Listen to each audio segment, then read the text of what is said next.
সবাইকে। ইনশাল্লাহ সবাই ভালো আছেন, আমরাও ভালো আছি। একটা হাঁস আনছিলাম, মা হাঁস পরিষ্কার করে এখন কাটতেছে দুইটা হাঁস।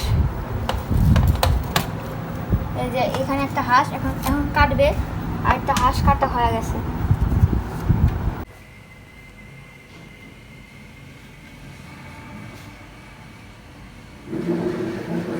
মা আজকে হাঁসের মাংস রান্না করবে। এই সব মশলা রেডি করে নিছে।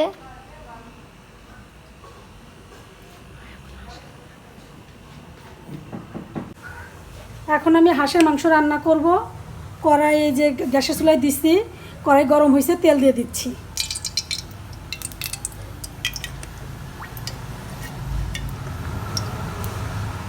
দুইটা হাঁসের মাংস রান্না করব, এই জন্য পরিমাণে একটু তেল বেশি দিতে হবে। তেল গরম হয়েছে, এখন তেজপাতা দিয়ে দিচ্ছি।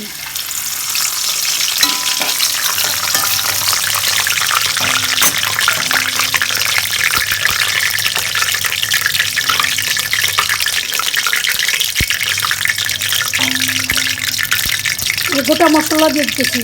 এখন আমি পেঁয়াজ দিয়ে দিচ্ছি।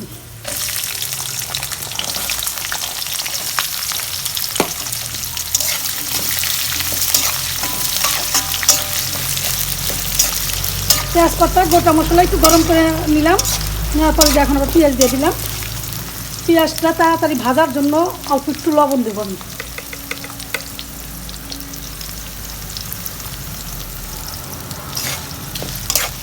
লবণ কতটুকু দেবো?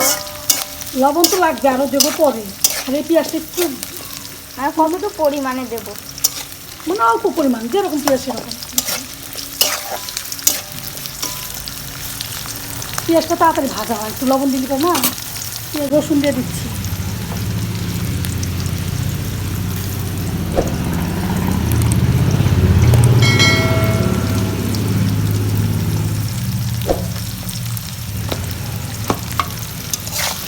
রসুন পেঁয়াজটা একটু ভাজা হবে, বেশি ভাজবো না, হালকা।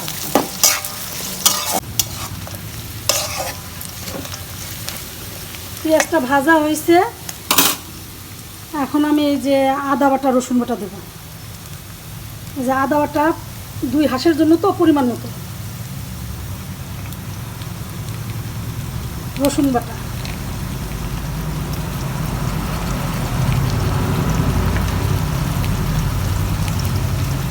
জিরা বাটা,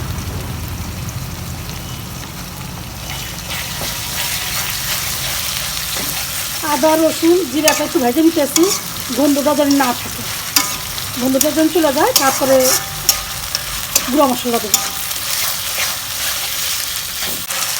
আদা বাটা রসুন বাটা একটু ভেজে নিচ্ছি, কাঁচা গন্ধটা যেন না থাকে সেই জন্য।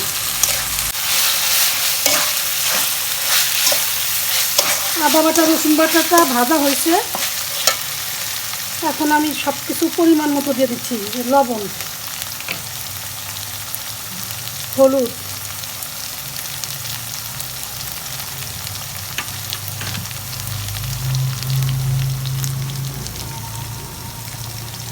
এই যে মরিচের গুঁড়াটা দিচ্ছি, যে যেমন ঝাল খাবে তেমন পরিমাণ মতো দিবে।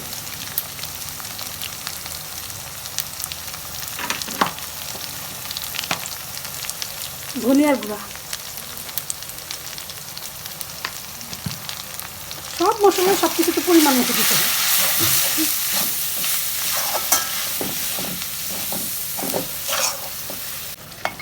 মশলাটা পুড়ে যেতে পারে, সেই জন্য একটু পানি দিয়ে দিচ্ছি।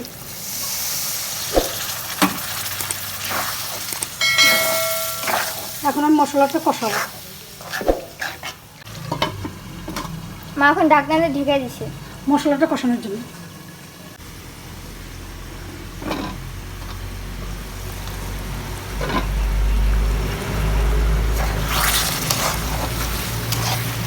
মশলাটা কষানো হয়ে গেছে, এখন আমি মাংস দিয়ে দেবো। হাঁসের মাংস দিয়ে দিচ্ছি।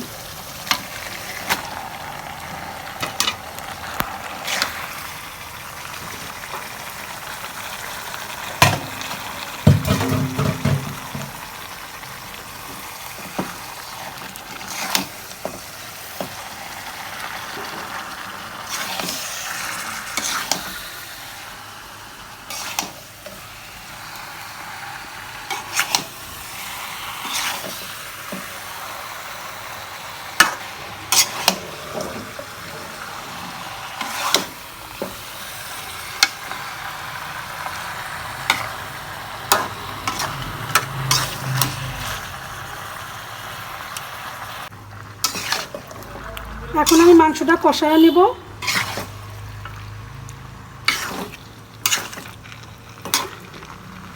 এই যে ঢেকে দিচ্ছি।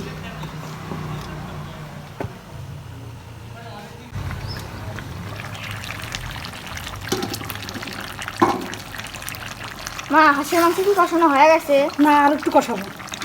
দিলামই তো এই যে কিছুক্ষণ আগে।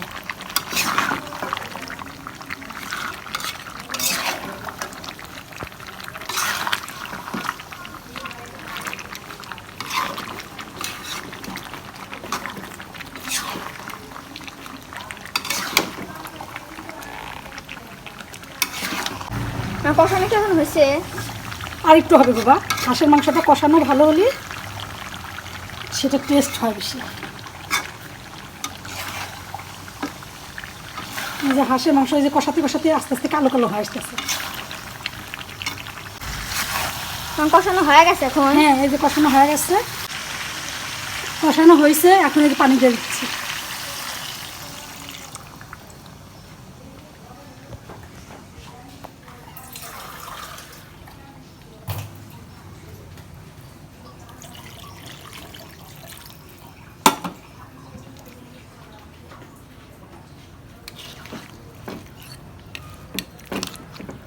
ঝোল ঝোলে তো আরো ভালো দেখতেছে। হাঁসের মাংস সবসময় যে আমার কুয়া কুয়া রসুন দিতে হয়, এই যে দিয়ে দিচ্ছি। এই মশলাটা আমি নিজে হাতে করেছি, সব মশলা দিয়া, দারচিনি, এলাচ, লবঙ্গ, জিরা টিরা দিয়ে সব কিছু, সেই মশলাটা দিয়ে দিচ্ছি। মশলাটা বেশি দিতে হবে না বাবা, অল্প একটু দিতে হবে। তারপরে জিরা ফাঁকি দিয়ে নামাবো। মা এখন ঢেকে দিল, আস্তে আস্তে হবে।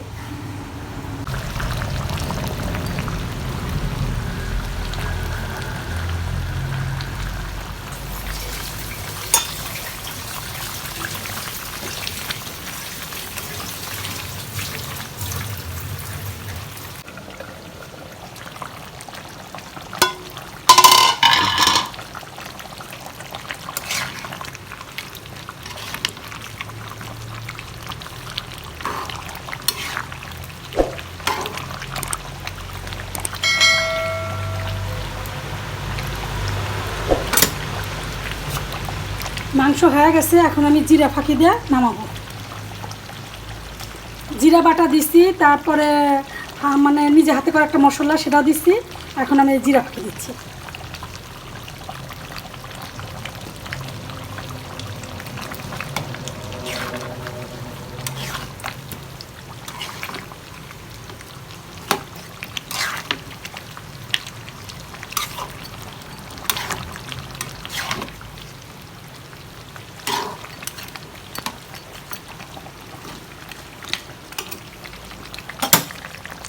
জিরা ফাঁকি দেওয়া হয়ে গেছে, একটু ঢেকে দিচ্ছি। তারপরে চুলাটা অফ করে দেবো। কয়টা কাঁচামরিচ দিয়ে দিচ্ছি।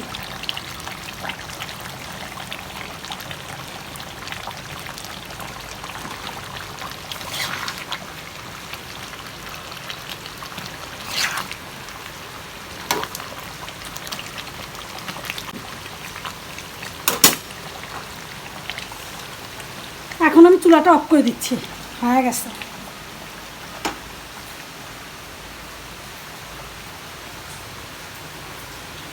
আমি এখন ভাত দিয়ে হাঁসের মাংস খাবো।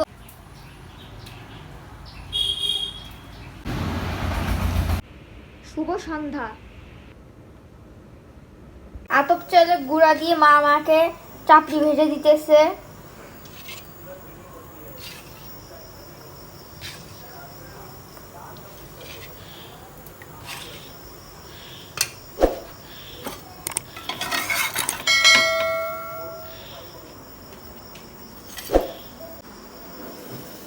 দুপুরে আমি হাঁসের মাংস দিয়ে ভাত খেয়েছিলাম। এখন মা আমাকে আতপ চালের গুঁড়া দিয়ে চাপড়ি ভেজে দিয়েছে। এখন আমি হাঁসের মাংসের সাথে চাপড়ি খাবো। দুপুরবেলায় আমরা হাঁসের মাংস দিয়ে ভাত দিয়ে খেয়েছি।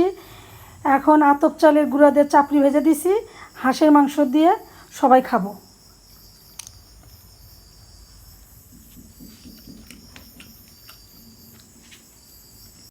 এভাবে সবাই হাঁসের মাংস রান্না করে ভাতের সাথে চাপড়ির সাথে খাবে। শুভ সকাল। মা এখানে রুটি বানাবে, তাই পানি গরম দিছে। পানি গরম হয়ে গেছে, মা এখন কাই খুলে নেবে। এখন আটা দিচ্ছি, আটা দিয়ে কাই খুলবো। ও, পানিটা লবণ দিয়ে সেদ্ধ দিচ্ছিলাম।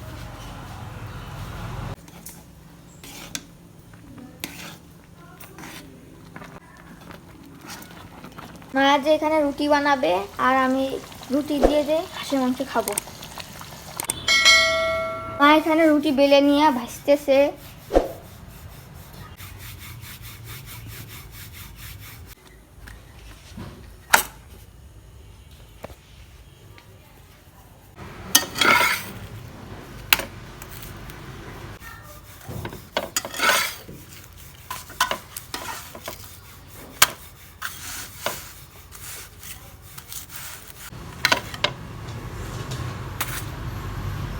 এখন এভাবে সব রুটি ভেজে নিবে। এখন আমি রুটি দিয়ে হাঁসের মাংস খাবো। হাঁসের মাংস আগে থেকে রান্না ছিল।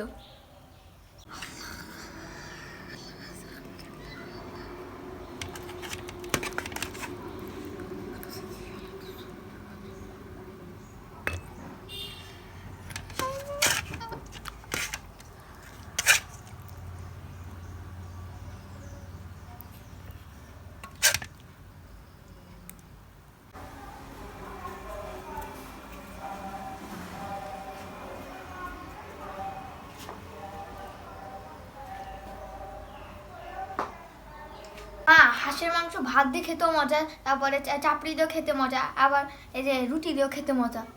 এত মজা হাঁসের মাংস, আসলে অনেক টেস্ট না? আসলে হাঁসের মাংস আমরা সবাই পছন্দ করি। নিয়াজ্জাত তো হাঁসের মাংস পছন্দ করে, কোয়ার মতন না।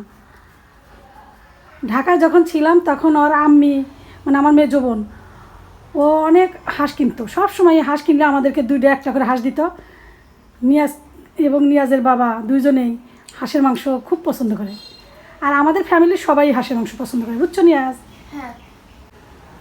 তোমার নানার বাড়ির সবাই, তোমার মামারাও খুব পছন্দ করে। সবাই ভালো থাকেন, সুস্থ থাকেন, সবাইকে আল্লাহ হাফেজ।